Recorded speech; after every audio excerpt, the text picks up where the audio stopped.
प्राण कृष्ण सिकंद हिंदी फिल्मों के जाने माने नायक, खलनायक और चरित्र अभिनेता थे।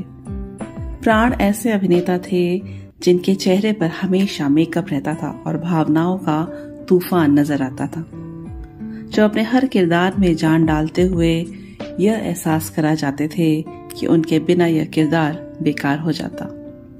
उनकी संवाद अदायगी की शैली को लोग आज भी नहीं भूले हैं। नमस्कार, मैं हूं नमिता और आप देख रहे हैं facts and stories with Namita. आज के इस वीडियो में हम बात करेंगे बॉलीवुड के प्रसिद्ध चरित्र अभिनेता और प्रसिद्ध खलनायक प्राण के बारे में। प्राण साहब का जन्म 12 फरवरी वर्ष 1920 को लाहौर के एक रईस परिवार में हुआ और उनका पालन पोषण पुरानी दिल्ली के बल्लीमारान इलाके में हुआ। बचपन में उनका नाम प्राण कृष्ण सिकंद था। उनका परिवार बेहद समृद्ध था। प्राण बचपन से ही पढ़ाई में काफी होशियार थे। बड़े होकर उनका फोटोग्राफर बनने का इरादा था। वर्ष 1940 में जब मोहम्मद वली ने पहली बार पान की दुकान पर प्राण को देखा तो उन्होंने फिल्मों में उन्हें उतारने की सोची और एक पंजाबी फिल्म यमला जट बनाई जो बेहद सफल रही। फिर क्या था, इसके बाद प्राण ने कभी मुड़कर नहीं देखा। वर्ष 1947 तक वह 20 से ज्यादा फिल्मों में काम कर चुके थे और एक हीरो की इमेज के साथ इंडस्ट्री में काम कर रहे थे। हालांकि लोग उन्हें विलेन के रूप में देखना ज्यादा पसंद करते थे। अभिनेता प्राण को दशकों तक एक बुरे आदमी या खलनायक के तौर पर जाना जाता रहा और ऐसा हो भी क्यों ना, पर्दे पर उनकी विकरालता इतनी जीवंत थी कि लोग उसे ही उनकी वास्तविक छवि मानते रहे। लेकिन फिल्मी पर्दे से इतर प्राण असल जिंदगी में बेहद सरल, ईमानदार और दयालु व्यक्ति थे।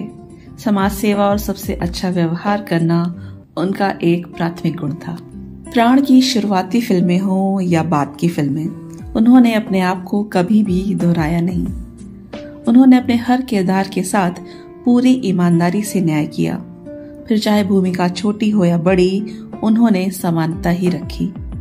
प्राण को सबसे बड़ी सफलता वर्ष 1956 में हलाकू फिल्म से मिली, जिसमें उन्होंने डकैत हलाकू का सशक्त किरदार निभाया था।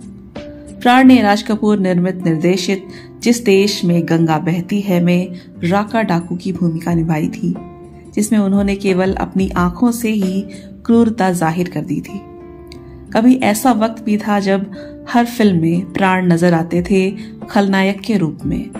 उनके इस रूप को परिवर्तित किया था भारत कुमार यानी मनोज कुमार ने, जिन्होंने अपने निर्मित निर्देशित पहली फिल्म उपकार में उन्हें मलंग बाबा का रोल दिया, जिसमें वे अपाहिज की भूमिका में थे।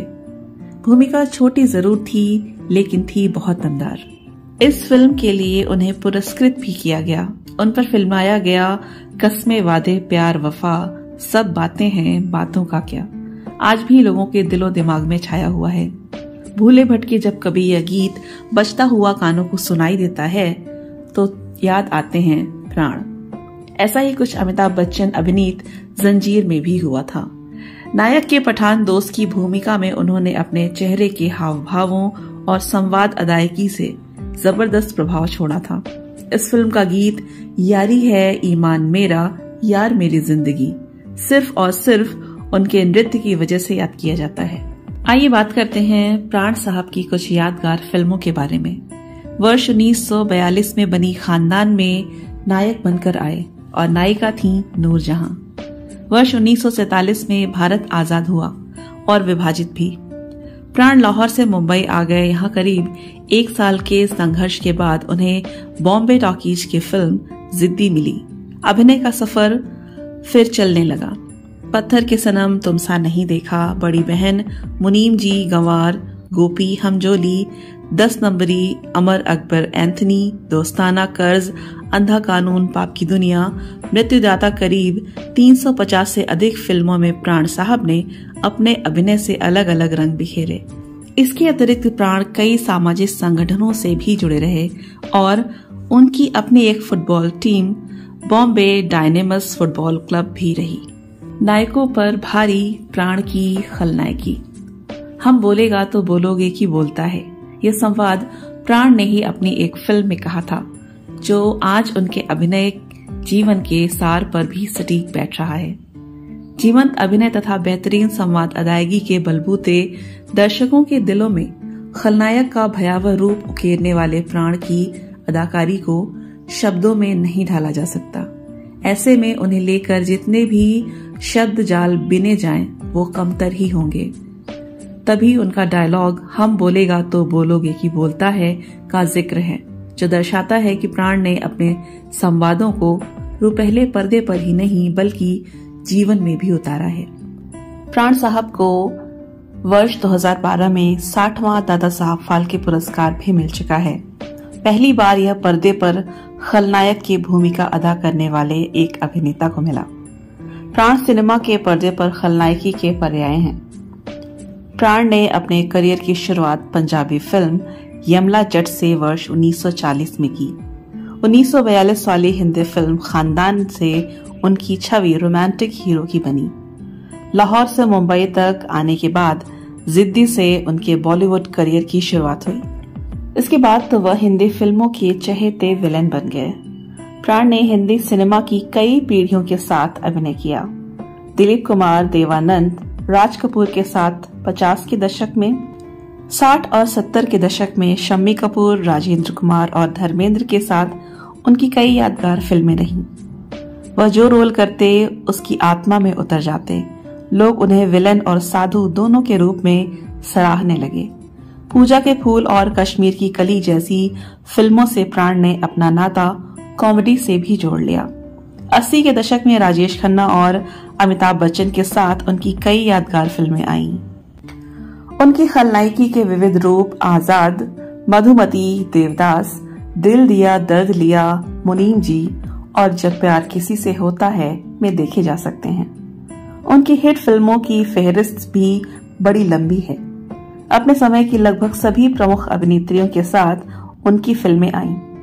पंजाब, उत्तर प्रदेश और मध्य प्रदेश में शिक्षित प्राण किसी भी जबान और लहजे को अपना बना लेते थे।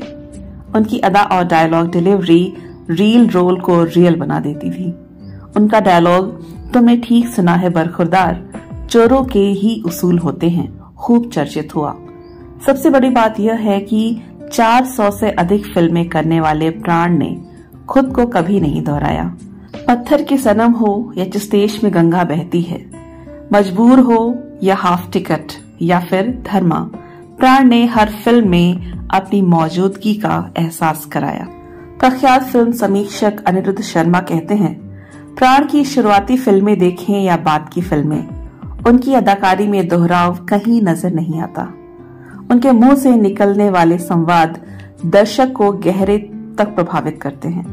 भूमिका चाहे मामूली लुटेरे की हो या किसी बड़े गिरोह के मुखिया की हो या फिर कोई लाचार पिता हो, प्राण ने सभी के साथ न्याय किया है। फिल्म आलोचक मनस्विनी पांडे कहती हैं कि वर्ष 1956 में फिल्म हलाकू में मुख्य भूमिका निभाने वाले प्राण जिस देश में गंगा बहती है में राका डाकू बने और केवल अपनी आंखों से क्रूरता जाहिर की। लेकिन वर्ष 1973 में जंजीर फिल्म में अमिताभ बच्चन के मित्र शेर खान के रूप में उन्होंने अपनी आंखों से ही दोस्ती का भरपूर संदेश दिया। वह कहती हैं, उनकी संवाद अदायगी की विशिष्ट शैली लोग अभी तक नहीं भूले हैं। कुछ फिल्में ऐसी भी हैं जिनमें नायक पर खलनायक प्राण भारी पड़ गए। चरित्र भूमिकाओं में भी उन्होंने अमिट छाप छोड़ी है।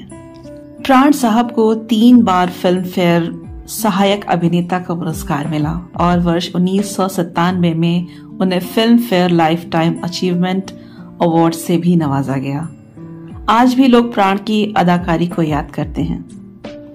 करीब 350 से अधिक फिल्मों में अभिनय के अलग अलग रंग बिखेरने वाले प्राण को हिंदी सिनेमा में उनके योगदान के लिए वर्ष 2001 में भारत सरकार के पद्म भूषण सम्मान से सम्मानित किया गया और वर्ष 2012 के भारतीय सिनेमा के सर्वोच्च सम्मान दादा साहब फाल्के पुरस्कार से भी सम्मानित किया गया। 12 जुलाई वर्ष 2013 को 93 वर्ष की आयु में निमोनिया के कारण लीलावती हॉस्पिटल में प्राण साहब ने अपनी अंतिम सांस ली। बेशक प्राण साहब आज इस दुनिया में नहीं है, लेकिन अपने द्वारा निभाए गए जीवंत किरदारों के रूप में वो आज भी हम सभी के साथ हैं। तो आज के वीडियो के लिए बस इतना ही।